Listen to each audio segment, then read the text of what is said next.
تقلید کی دو باتیں، ایک ہے تقلید مطلق، ایک ہے تقلید شخصی۔ تقلید مطلق کیا ہے؟ ہر ماہر کی بات مان لو۔ تقلید شخصی کیا ہے؟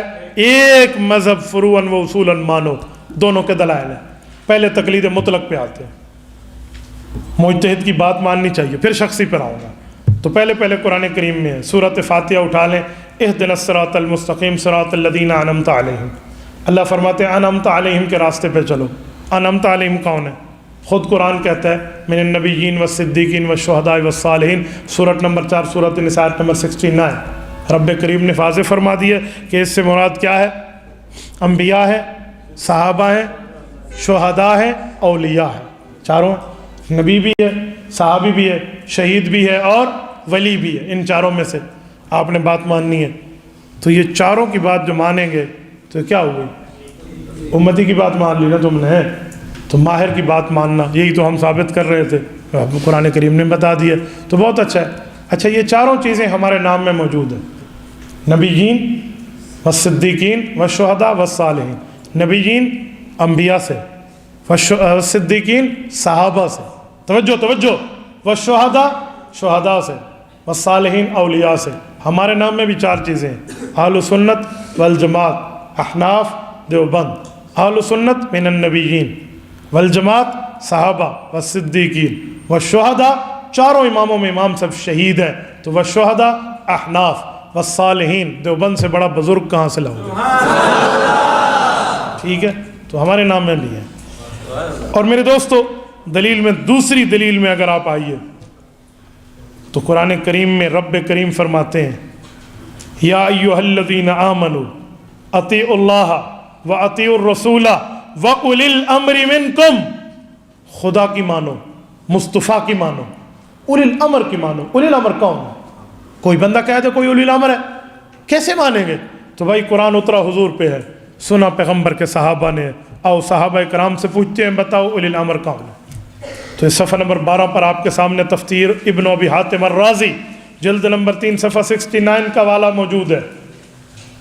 حضرت معاویہ بن صالح، حضرت علی بن ابی طلحہ، حضرت عبداللہ بن عباس رضی اللہ عنہم نقل فرماتے ہیں اولی الامر منکم یعنی اہل الفقہ والدین، اس سے مراد فقہا ہیں۔ یہ پیغمبر کے صحابہ نے بتایا۔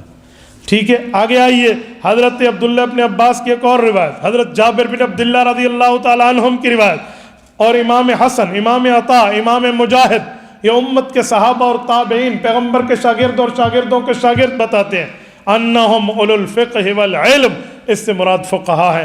تو گویا اب ترجمہ یوں کریں، اطیعوا اللہ خدا کی مانو، واطیعوا الرسول مصطفیٰ کی مانو، واولی الامر منکم فقہا کی مانو۔ تو خدا مانو، مصطفیٰ مانو، فقہا مانو، یہ اللہ کا قرآن کہہ رہا ہے۔ اور کوئی کہہ دے یہ تو پیغمبر کے صحابی کی تفسیر ہے، اس کی ویلیو کیا ہے؟ آؤ مستدرک حاکم جلد نمبر 2 صفحہ نمبر 383 پر حدیث موجود ہے، ان التفسیر الصحابی الذی شہد الوحی والتنزیل عند الشیخین حدیث مسند۔ کا لوگوں امام مسلم، امام بخاری نے فیصلہ کر دیا ہے پیغمبر کا صحابی آیت کی تفسیر کرے تو گویا وہ حدیث میں سنی ہوئی بات سنا رہا ہوتا ہے۔ فیصلہ ہو گیا۔ آگے چلیے، تو میرے دوستو، اس سے پتہ چلا خدا، مصطفیٰ اور فقہا کی بات ماننا کہاں سے ثابت ہے؟ اللہ کے۔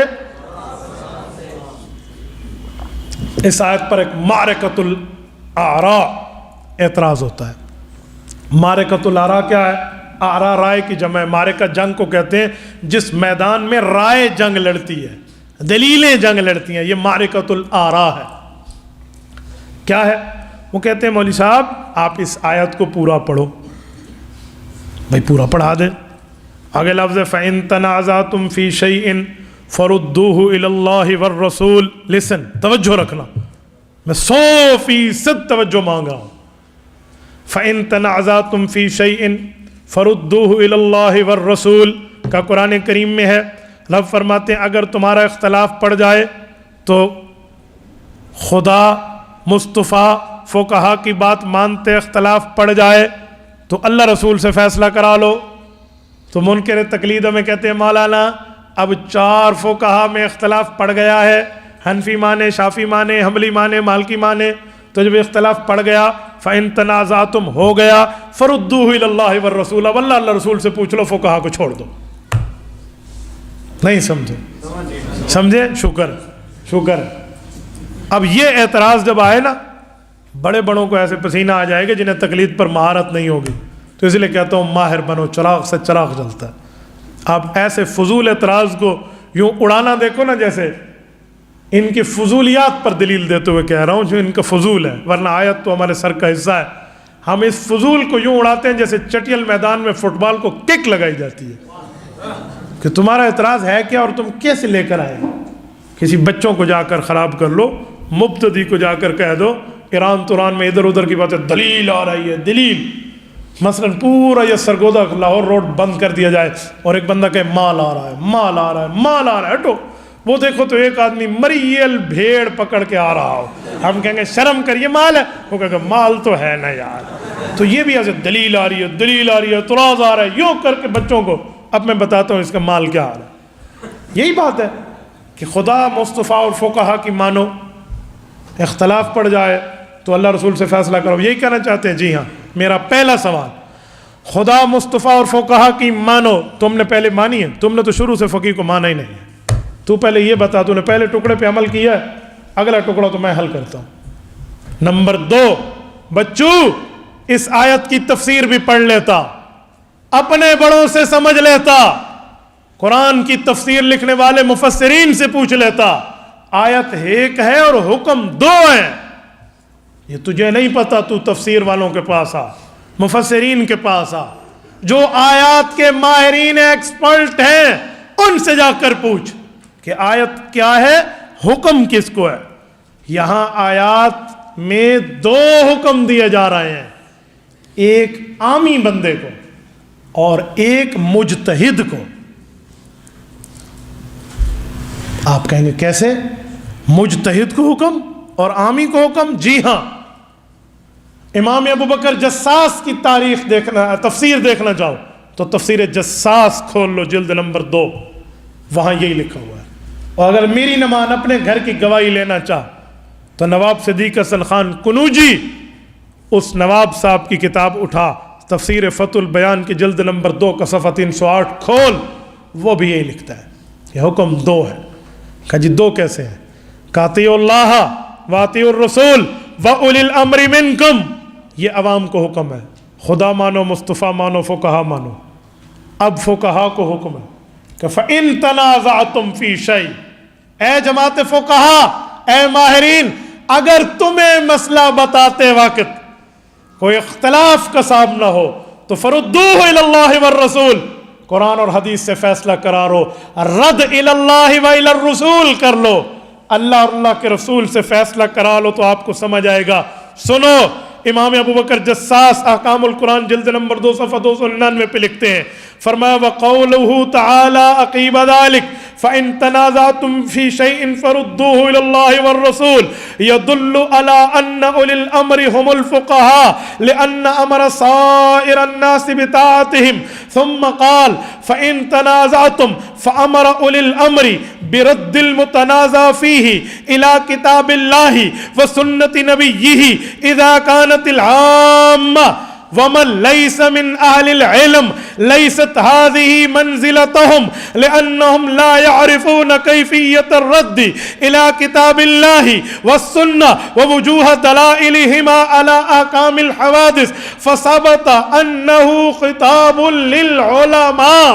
کہا لوگو، پیغمبر کریم پر آیت اتری اور رب نے فرمایا خدا فقہا اور مصطفیٰ کی مانو، اس کے بعد فقہا کی بات کا پابند بنایا عوام کو، اور پھر فقہا کو کہا کہ تمہارے پاس علمی حیثیت ہے، اگر تمہیں کسی مسئلے کی دلیل سمجھ نہ آئے، اختلاف پڑ جائے تو اللہ کے رسول سے فیصلہ کراؤ، پھر جا کر مسئلہ بتاؤ۔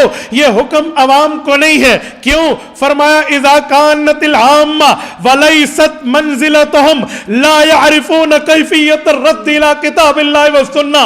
عوام کا علم یہ ہے، عوام کی منزلت یہ ہے، لوگوں میں عامی لوگوں کا حال یہ ہے، انہیں پتہ ہی نہیں ہے کیفیت الرد کسے کہتے ہیں، انہیں پتہ ہی نہیں ہے مسئلہ نکالنا کسے کہتے ہیں، انہیں علم ہی نہیں ہے حدیث سے مسئلے کو اچھالنا، نکالنا، سمجھانا کیسے ہے، تو یہ کیفیت الرد کیسے کر سکیں گے؟ یہ حکم فقہا کو ہے جو لوٹانا بھی جانتے ہیں سمجھانا بھی جانتے ہیں۔ یہ عوام کو تو حکم ہی نہیں تھا۔ اور میری نہیں مانتا اپنے گھر کی تلاشی لے لے، تمہارے مولوی بھی یہی لکھ کر گئے ہیں۔ نواب صدیق حسن خان کنوجی المتوفی 1307 ہجری فتح البیان میں وہ کہتے ہیں والظاہر انہ خطاب مستقل موجہ للمجتہدین، کہ آیت ایک ہی ہے، دوسرا ٹکڑا علیحدہ مستقل طور پہ علیحدہ جملہ ہے جو صرف فقہا کو سمجھا رہا ہے۔ تو ہمارے فقہا قرآن اور حدیث سے دلائل نکال کے ہمیں سمجھاتے ہیں، ورنہ ریڑھی والے کو جو آپ کہو گے کیفیت الرد کر، اسے کیفیت صیغہ نہیں آتا، کیفیت الرد کیا کرے گا وہ؟ ماں کل دھی سیانی ردھے پکج گتے پانی، یہ سرائکی اور جنت کی زبان پڑھ رہا ہوں، ٹھیک ہے نا؟ یہ آپ کو کیا سمجھ آئے گی یہ کیا چیز ہے؟